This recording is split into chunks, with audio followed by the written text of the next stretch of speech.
Is it just me, or is dating rocks not all it's cracked up to be?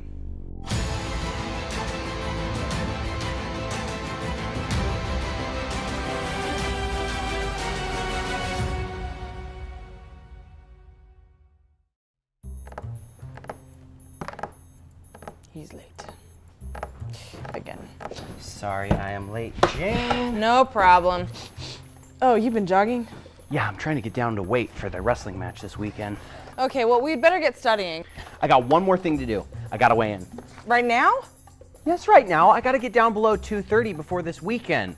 Otherwise, I'll get kicked up to the next weight division and have to face Jimmy the Python Peretti. Jimmy the Python? Yeah, he got his nickname after he squeezed a kid so hard that he was crawling to class for 3 days. Oh, yeah, I think I remember that. Poor kid. All right. Ned, don't drink the water! You'll add water weight! Oh, no, I'll be fine. Oh, no. What's wrong? 245. Oh. 245. Do you know what that means? You know what? You'll be able to get down. Do not worry about it. By Saturday, Jimmy the Python, here I come. I'm sorry, John. Hey, you know, maybe if you just grease yourself down, you'll just slip right out of his hands. That's okay. Let's just get back to studying so I can go work out. You sure? Yeah. Okay. You know, I've been doing a little healthy eating myself. Well, if you want to get on the scale, be my guest. In front of you? I don't think so. All right. Just offering.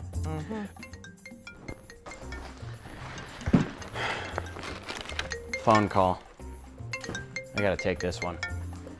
Hello, this is John.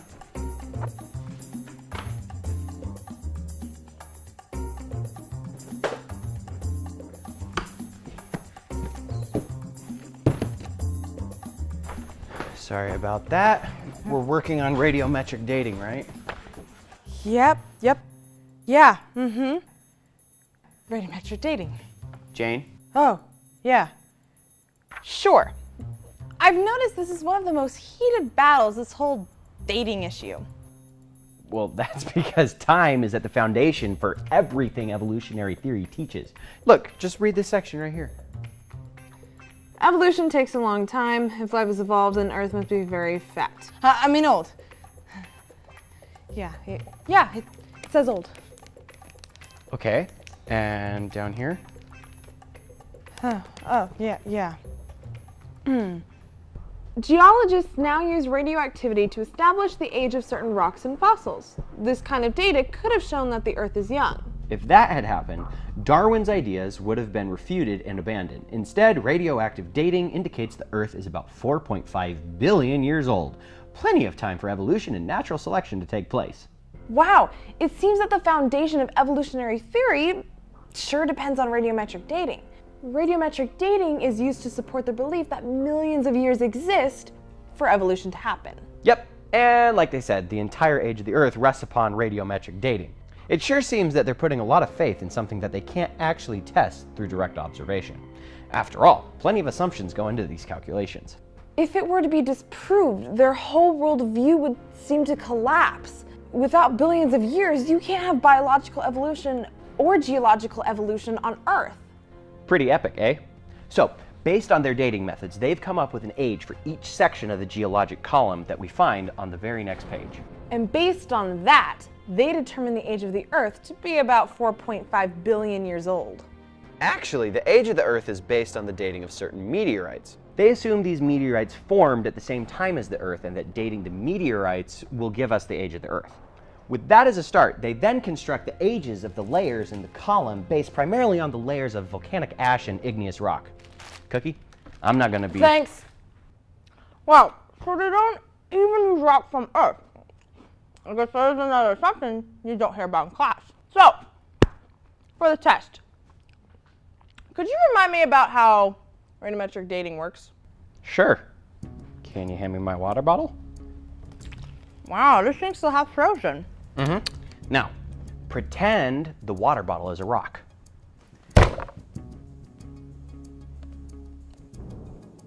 Jane, what are you doing? Pretending it's a rock. Okay, well, Rocks contain radioactive material called the parent element, or isotope, which decays into a non-radioactive stable product known as the daughter element, or isotope. Okay, I remember now. So it's like the ice that slowly melts into the water. Yeah.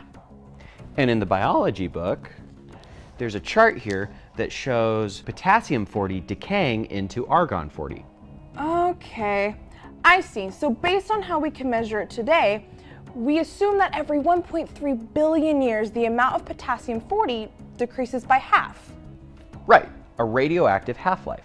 So when they discover a rock, they can measure the amount of parent material and the amount of daughter product, and using a chart like this, determine how old it is. So what's wrong with this method? Well, the methods measure only the amounts of isotopes in the rock. This is good science because it is observable and repeatable. It just gives the ratio of one element to another.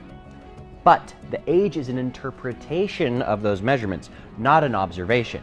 And that interpretation assumes answers to all kinds of untested questions. What if the rock already had a daughter isotope in it from the very beginning? Or what if the rock gets contaminated? Or what if the rate of decay was rattled at some point in the past? What was the original ratio of parent to daughter isotope? One must assume no parent or daughter material was added or removed from the rock, and that the rate of decay has always been constant over millions and millions of years. Are those assumptions wrong? I mean, if you start with false assumptions, you could get really bad dates. Well, many scientists think they are, and our textbooks don't even tell us about all the assumptions required to date the rock. But the most convincing evidence is all the crazy dates they get with radioisotope methods. I wonder if our teacher even knows all the assumptions behind radiometric dating. To be fair, there are lots of dates that agree with one another, but there are many examples of different mineral components of a rock giving very different radiometric dates, and very often different isotope systems give different ages for the same rock. So how can you know which one is the right age, if any? And then there are rocks we know the age of, where we watched it cool from lava, that give radically older dates. Really? Yeah. A lava flow in a volcano of the North Island of New Zealand that happened in 1954 was dated to be 3.5 million years old. Wow, that's really off.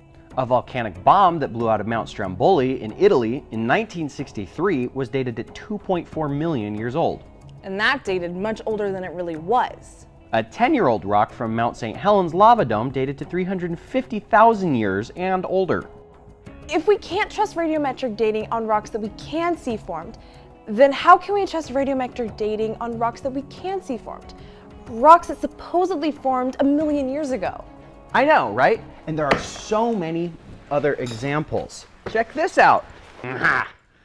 Okay. What's this? You carry rocks in your backpack while you're jogging? Hey, hardcore.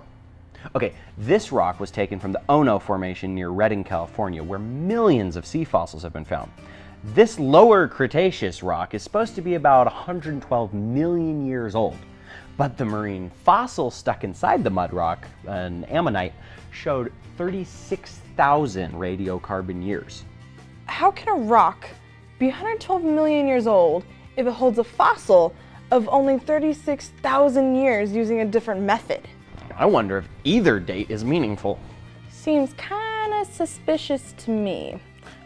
The evidence isn't seeming too rock solid. Funny. Let me see your diamond ring.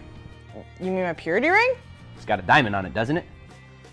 Sure, I mean, check it out.